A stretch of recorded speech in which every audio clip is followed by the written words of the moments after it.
In the UK, there are lots of great coasters that can offer many great different things. However, I think it's easy to decide the two best ones, Hyperia and Nemesis Reborn. However, if we could only choose one, which would it be? In today's video, I'm going to compare them by looking at their elements, theming, intensity, their trains, and their feel and reliability.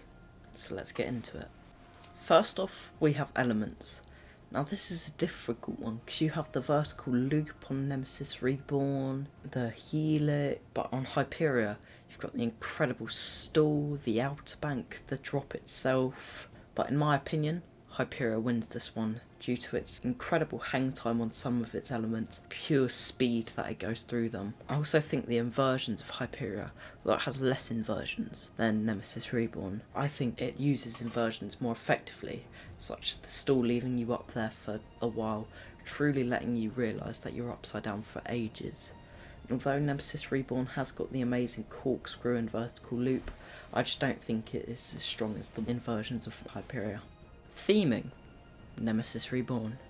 Need I say more?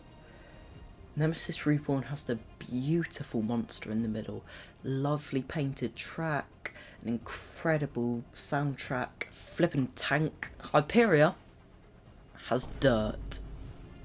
Now onto the intensity. And this might be a controversial one, but I'm giving intensity to Nemesis Reborn. Now, Hyperia is an extremely intense ride, but due to its bigger nature, I feel like you're able to prepare for the elements more, whereas Nemesis Reborn's hidden behind the trees, kind of dug into the ground layout, it sort of surprises you with the elements, and you go with them at such surprising speed, such as the helix before you go into the 0G roll. That is incredibly intense, or the vertical loop. And I know Hyperia does have the crazy outer bank, but I just feel like in general Nemesis Reborn's a more intense ride.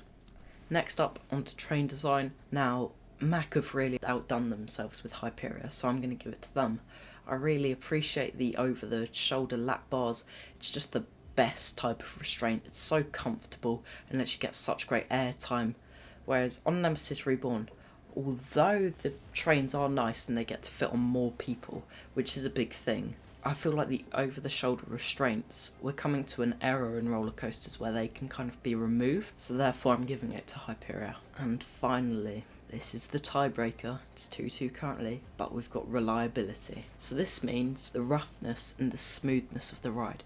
Depends if you're going to go on it. Sometimes if you get a little bit of a rattle. Now I think Nemesis Reborn, it's not a rough ride, but sometimes you can have a little bit of a headache coming off of it. I banged my ear one time really badly on it. I think that's just due to the restraints. But on Hyperia, I've never had a bad ride. I've ridden different places on the train and they all just feel great, buttery smooth. So therefore I give it to Hyperia. Now I get this video was a bit of a short one today, but quickly, you may ask, why isn't Icon on this list? Well, I don't think Icon is really in the debate anymore. I get it's amazing. Or you may ask, why is the Smiler not on this list? And to that I say, but if you have a roller coaster that you think is up for debate, tell me in the comments down below. And please make sure to like and subscribe if you did enjoy the video, and I'll see you all next time.